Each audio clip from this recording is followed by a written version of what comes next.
Hi friends, അസ്സലാമു അലൈക്കും. പുതിയൊരു വീഡിയോയിലേക്ക് എല്ലാവർക്കും സ്വാഗതം. എന്തൊക്കെയുണ്ട്? എല്ലാവർക്കും നല്ല സുഖമായിരിക്കില്ലേ? നമുക്കും നല്ല സുഖം, അൽഹംദുലില്ലാ. ഇന്ന് നമ്മൾ നല്ലൊരു സോഫ്റ്റ് നല്ലൊരു കേക്ക് ഉണ്ടാക്കുന്നുണ്ട് കേട്ടോ. ഇതുപോലത്തെ വെട്ട് കേക്ക് എന്ന് പറയും. നമ്മൾ കട്ട് ചെയ്തിട്ട് ഫ്രൈ ചെയ്യുന്ന കേക്ക് കേട്ടോ, ഓയിലിൽ. അപ്പം ഇത് അടിപൊളിയാണ്. ഞാൻ ഉണ്ടാക്കുന്നുണ്ടെങ്കിൽ ഉമ്മാൻ്റെ അത്ര ടേസ്റ്റി ആയിട്ട് കിട്ടലില്ല. അപ്പോൾ ഇതെങ്ങനെ ഉണ്ടാക്കുന്നത് നമുക്ക് നോക്കിയാലോ. ഇവിടെ നമ്മൾ 5 മുട്ടയൊക്കെ ഉണ്ടാക്കുന്നത് കേട്ടോ. 5 മുട്ട ഒഴിക്കുന്നതിന് മുമ്പ് നമുക്ക് 5 മുട്ടയ്ക്ക് 1 കിലോ പഞ്ചസാര നന്നായി പൊടിച്ച് ഒരു പാത്രത്തിലിട്ട് കൊടുക്കാം. ഫസ്റ്റ് പഞ്ചസാര പൊടിച്ചാൽ നമുക്ക് മുട്ട ഒഴിച്ച് കഴിഞ്ഞാൽ പെട്ടെന്ന് അലിഞ്ഞ് കിട്ടും പഞ്ചസാര. അല്ലെങ്കിൽ പഞ്ചസാര ശരിക്കും അലിയാതിരുന്നാൽ എന്താണെന്ന് വെച്ചാൽ പിന്നെ കേക്ക് ഫ്രൈ ചെയ്ത് കഴിഞ്ഞാൽ ഭയങ്കര ഹാർഡായിരിക്കും. നല്ല സോഫ്റ്റായി കിട്ടണമെങ്കിൽ എന്ത് വേണം? പഞ്ചസാര നന്നായി അലിയണം. നമ്മൾ കൈയോടെ ഇങ്ങനെ തൊട്ട് നോക്കുമ്പോൾ ഒരു തരിതരിപ്പ് ഉണ്ടാവില്ല. പഞ്ചസാര പൊടിച്ചതാണെങ്കിൽ പോലും ആ തരിതരിപ്പ് ഇല്ലാതെ ആവുന്നത് വരെ നമ്മൾ എന്താക്കണം? നന്നായി സ്പൂൺ കൊണ്ടോ കൈ കൊണ്ടോ നന്നായി മിക്സ് ചെയ്യണം. അങ്ങനെ ആ പഞ്ചസാര പൊടിച്ചത് ഒരു പാത്രത്തിൽ ഇട്ട് കൊടുത്തതിന് ശേഷം നമുക്ക് എന്താക്കാം? മുട്ട പൊട്ടിച്ചൊഴിച്ച് കൊടുക്കുക. 5 മുട്ടയെന്ന് ഇവിടെ നമ്മൾ പൊട്ടിച്ചൊഴിച്ച് കൊടുക്കുന്നത്. പിന്നെ വേണ്ടത് ഒരു നുള്ള് ഉപ്പ്, ഒരു നുള്ള് ബേക്കിംഗ് പൗഡർ, പിന്നെ ഒരു 1/4 ടീസ്പൂണ് ഏലക്കാപ്പൊടി നന്നായി പൊടിച്ചതിട്ട് നന്നായി കൈ കൊണ്ടോ അല്ലെങ്കിൽ സ്പൂൺ കൊണ്ടോ നന്നായി ഇളക്കി ആ പഞ്ചസാര അലിയുന്നത് വരെ നമുക്ക് ഇളക്കി കൊടുക്കാം. ആ പഞ്ചസാര അലിഞ്ഞതിന് ശേഷം നമുക്ക് 1/4 കപ്പ് ഓയിലോ അല്ലെങ്കിൽ ഗീയോ നന്നായി ചൂടാക്കി തിളച്ചതിന് ശേഷം അതിലൊഴിച്ച് കൊടുക്കുക. അതിൽ ആ തിളച്ച ഓയിൽ ഒഴിച്ചാൽ പിന്നെ കൈയിടാൻ പറ്റില്ലല്ലോ, തിളച്ച ഓയിലല്ലേ. അതുകൊണ്ട് എന്താക്കുക? നമുക്ക് സ്പൂണ് കൊണ്ട് ഇളക്കിയിട്ട് പൊടി കുറച്ചായിട്ട്, നമുക്ക് ഇവിടെ 1 കിലോ പൊടിയിൽ കുറച്ച് ബാക്കിയായിട്ടുണ്ട്, ഒരു 100 ഗ്രാമോ അങ്ങനെ എന്തോ.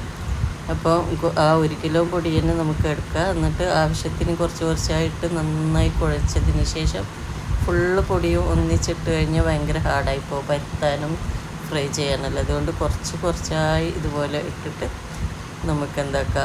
നന്നായി കുഴച്ചെടുക്കുക. ഒരു നുള്ളു ഉപ്പ്, ഒരു നുള്ളു ബേക്കിംഗ് പൗഡർ, പിന്നെ ഒരു 1/4 ടീസ്പൂൺ ഏലക്കാപ്പൊടി നന്നായി പൊടിച്ചത്, പിന്നെ 1/4 കപ്പ് ഓയിലോ അല്ലെങ്കിൽ ഗീയോ നന്നായി ചൂടാക്കിയത്. ഇത്രയും ഒഴിച്ചതിന് ശേഷം നമുക്ക് എന്താക്കുക? പൊടി കുറച്ചായിട്ടിട്ട് ഇതുപോലെ നന്നായി കുഴച്ചെടുക്കാം.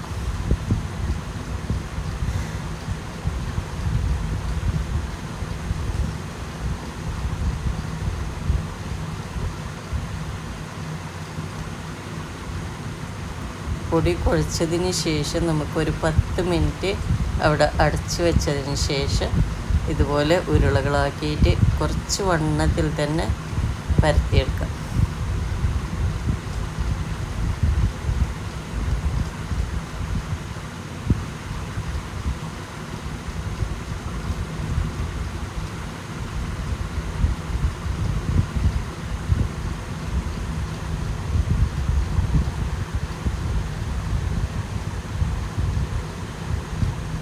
കുറച്ച് വണ്ണത്തിൽ തന്നെ പരത്തിയാലേ നമുക്ക് നല്ല കേക്കായി കിട്ടും കേട്ടോ.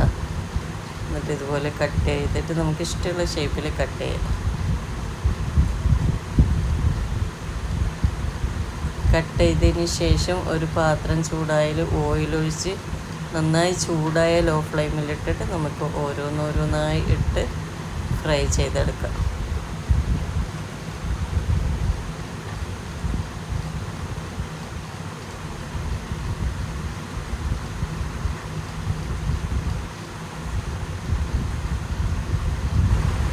ഇപ്പം നമ്മൾ അടിപൊളി സോഫ്റ്റ് കേക്ക് ഇവിടെ റെഡിയായി. ലോ ഫ്ലെയിമിലിട്ട് നമുക്ക് ഇതുപോലെ ഇളക്കി കൊടുത്തുകൊണ്ടിരിക്കണം, അല്ലെങ്കിൽ ഒരു ഭാഗം കരിഞ്ഞു പോകും.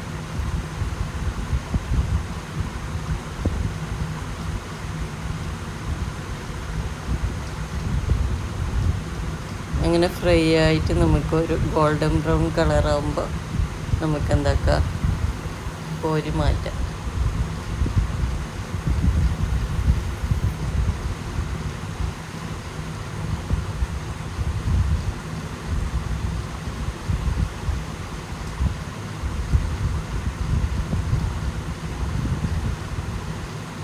നമ്മളെ കേക്ക് ഇവിടെ റെഡിയായി. നല്ലതാണ്, ചുരുങ്ങിയ ചിലവാണ്, എന്നാൽ നല്ല ഭയങ്കര ടേസ്റ്റിയാണ് ചായക്കെല്ലാം കഴിക്കാൻ. നല്ല സോഫ്റ്റ് കേക്കാണ് കേട്ടോ. ഇത് ഒരു എയർ ടൈറ്റിലെ ഭരണിയിലോ മറ്റോ ഇട്ട് വെച്ചാൽ കുറേ നാൾ നമുക്ക് ഈ സോഫ്റ്റോടെ തന്നെ യൂസ് ചെയ്യാൻ പറ്റും. അപ്പോൾ നിങ്ങളെല്ലാവരും ഈ വീഡിയോ ഇഷ്ടപ്പെട്ടു എന്ന് കരുതുന്നു. വീഡിയോ ഇഷ്ടപ്പെട്ടാൽ നിങ്ങൾ ലൈക്ക് ചെയ്യാനും ഫ്രണ്ട്സിന് ഷെയർ ചെയ്യാനും മറക്കരുത്. പിന്നെ നമ്മളിന്ന് നല്ലൊരു സാമ്പാറാണ് ഉണ്ടാക്കുന്നത്. അനിയത്തിൻ്റെ ഒരു സ്പെഷ്യൽ സാമ്പാർ, സൂപ്പർ ടേസ്റ്റാണ്. അനിയത്തിൻ്റെ സാമ്പാറാണ് ഭയങ്കര ടേസ്റ്റാണ് കേട്ടോ. അപ്പോൾ തേങ്ങ അരക്കുന്നൊന്നുമില്ല, തേങ്ങ വറുത്തരക്കുന്നില്ല, തേങ്ങ അരക്കുന്നുണ്ട്. പക്ഷേ ഭയങ്കര ടേസ്റ്റാണ് ഇങ്ങനെ സാമ്പാർ ഉണ്ടാക്കി നോക്കുമ്പോൾ. അതുകൊണ്ട് നിങ്ങൾ ഇതുവരെ ഇങ്ങനെ ഉണ്ടാക്കിയിട്ടില്ലേ, ഒന്ന് ട്രൈ ചെയ്തിട്ട് അഭിപ്രായങ്ങൾ കമൻറ്റിലൂടെ അറിയിക്കണം കേട്ടോ. ഇത് മുരിങ്ങക്ക, ബീൻസ്, പിന്നെ മത്തൻ, കുമ്പള, വഴുതിരിങ്ങ, ഉരുളക്കിഴങ്ങ് ഇവയെല്ലാം കട്ട് ചെയ്തതിന് ശേഷം അതിൽ തന്നെ സവാളയും തക്കാളിയും ഇട്ട് കൊടുക്കുന്നുണ്ട്.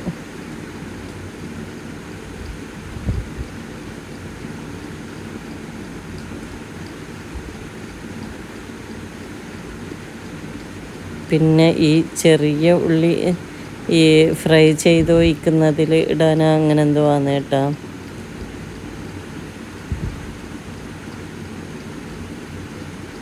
കടുപൊട്ടിച്ചിട്ട് അതിൽ തന്നെ ഈ ചെറിയ ഉള്ളിയും കൂടെ അതിൽ ഫ്രൈ ചെയ്തിട്ട് ഇട്ട് കൊടുക്കും. ലാസ്റ്റ് അതിനായപ്പോൾ ചെറിയ ഉള്ളി തൊലികളിന്ന്.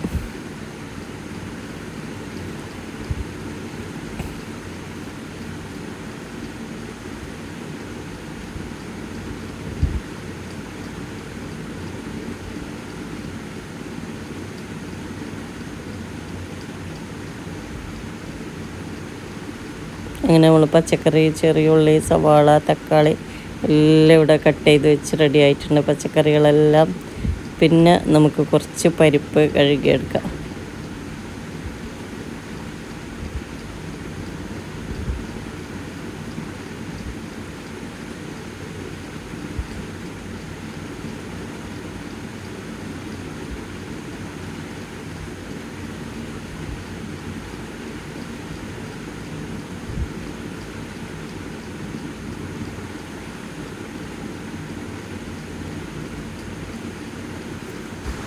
പരിപ്പ് കഴുകിയതിന് ശേഷം നമുക്കൊരു കുക്കറിൽ ഈ പച്ചക്കറിയും പരിപ്പും ഇട്ട് കൊടുക്കാം.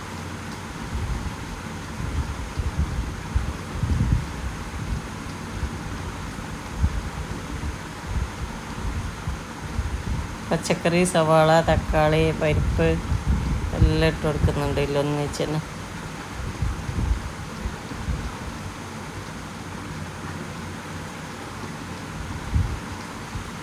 പിന്നെ ഉപ്പ്, മഞ്ഞൾപ്പൊടി, ജിഞ്ചർ, ഗാർലിക്, പച്ചമുളക് ഇവയെല്ലാം ഒന്ന് ജസ്റ്റ് പൊടിച്ചതിന് ശേഷം അതിലിട്ട് കൊടുക്കുക. പിന്നെ പുളിവെള്ളം പിഴിഞ്ഞ് ഒഴിക്കുന്നുണ്ട്. ഇനി ഈ പച്ചക്കറി വേവാൻ ആവശ്യമായ വെള്ളം ഒഴിച്ചിട്ട് നമുക്ക് എന്താക്കാം, മഞ്ഞൾപ്പൊടി ഇട്ട് കൊടുക്കുന്നുണ്ട്.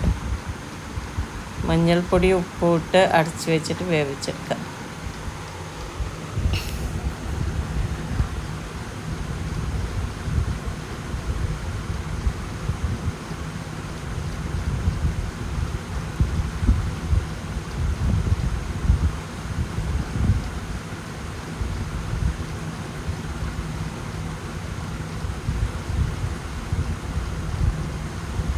പിന്നെ ഒരു ചീനച്ചട്ടി അടുപ്പത്ത് വെച്ചതിന് ശേഷം നമ്മൾ ചോറും മീൻ ഫ്രൈയും സാമ്പാറാണ് ഉണ്ടാക്കുന്നത്. മീനിടെ ഫ്രൈ ആയി വരുന്നുണ്ട് കേട്ടോ.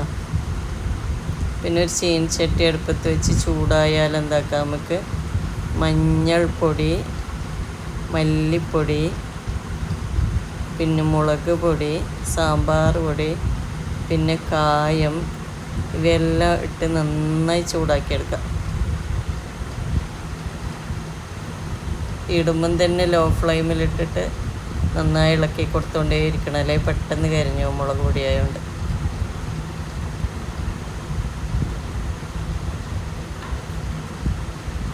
നന്നായി ഇളക്കിയിട്ട് ഒരു നല്ലൊരു മണം വരുന്നത് വരെ ഇത് ചൂടാക്കിയെടുക്കാം.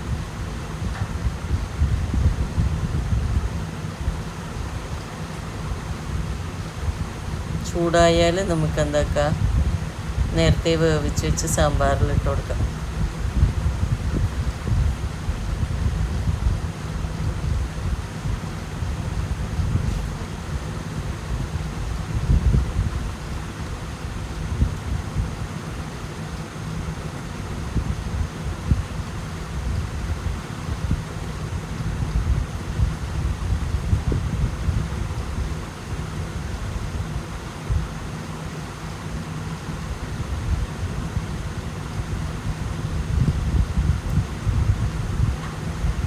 സാമ്പാറിലിട്ട് ഇളക്കിയിട്ട് തിളപ്പിച്ചതിന് അതിട്ട് കൊടുക്കുന്നുണ്ട്. എന്നിട്ട് ഇട്ടിട്ട് ഒന്ന് ഇളക്കിയിട്ട് നന്നായി തിളപ്പിച്ചെടുക്കാം.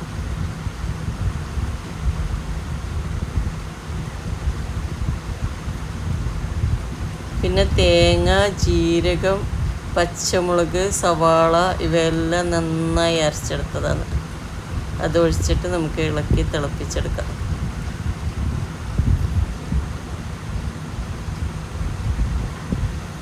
പിന്നെ ആ ചീനച്ചട്ടി തന്നെ ഒന്ന് കഴുകിയതിന് ശേഷം നമുക്ക് എന്താക്കാം, വെളിച്ചെണ്ണ ഒഴിച്ചിട്ട് കടുകും ഞാൻ നേരത്തെ ചെറിയ ഉള്ളി ക്ലീൻ ചെയ്തില്ല അതും കട്ട് ചെയ്തിട്ട് കൊടുക്കുക. പിന്നെ കറിവേപ്പില ഇട്ടിട്ട് നന്നായി മൂത്താൽ നമ്മളെ സാമ്പാറിൽ ഒഴിച്ചു കൊടുക്കുക. നമ്മളെ അടിപൊളി സാമ്പാർ ഇവിടെ റെഡി ആയിട്ടുണ്ട്. അപ്പം നിങ്ങൾ ഇതുവരെ ഇങ്ങനൊരു സാമ്പാർ ഉണ്ടാക്കിയിട്ടും ഉണ്ടാവില്ല, കഴിച്ചിട്ടും ഉണ്ടാവില്ല. അപ്പം നിങ്ങൾ ഇതുവരെ ഇങ്ങനെ ഉണ്ടാക്കിയിട്ടില്ലെങ്കിൽ ഒന്ന് ഉണ്ടാക്കി നോക്കണം. എന്നിട്ട് ഇതിൻ്റെ അഭിപ്രായം കൂടെ നമ്മളെ കമൻറ്റിലൂടെ അറിയിക്കണം കേട്ടോ. ഇതിൽ അനിയത്തിൻ്റെ സ്പെഷ്യൽ സാമ്പാർ അറിയാമെന്ന് കേട്ടോ, അടിപൊളിയാണ്.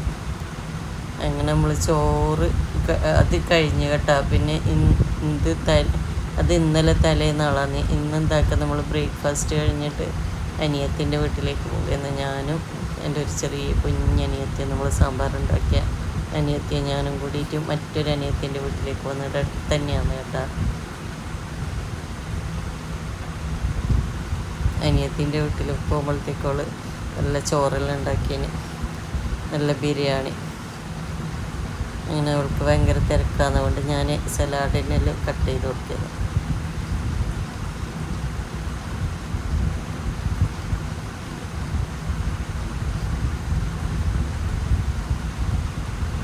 അങ്ങനെ അടിപൊളി ബിരിയാണി ഇവിടെ റെഡി ആയിട്ടുണ്ടായിന്. അനിയത്തിൻ്റെ വീട്ടിൽ നമ്മൾ പോകുമ്പോഴത്തേക്കിന് എല്ലാം റെഡി ആയിട്ടുണ്ടായിന്. നമ്മൾ ചോറ് വെച്ചിട്ട് തിരിച്ചു വന്നു കേട്ടോ.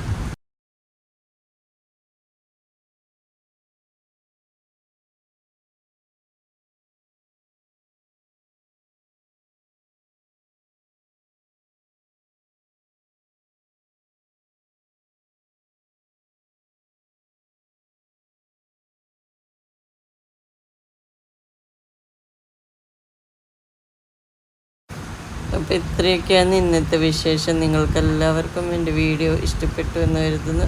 വീഡിയോ ഇഷ്ടപ്പെട്ടാൽ ലൈക്ക് ചെയ്യാൻ മറക്കരുത്.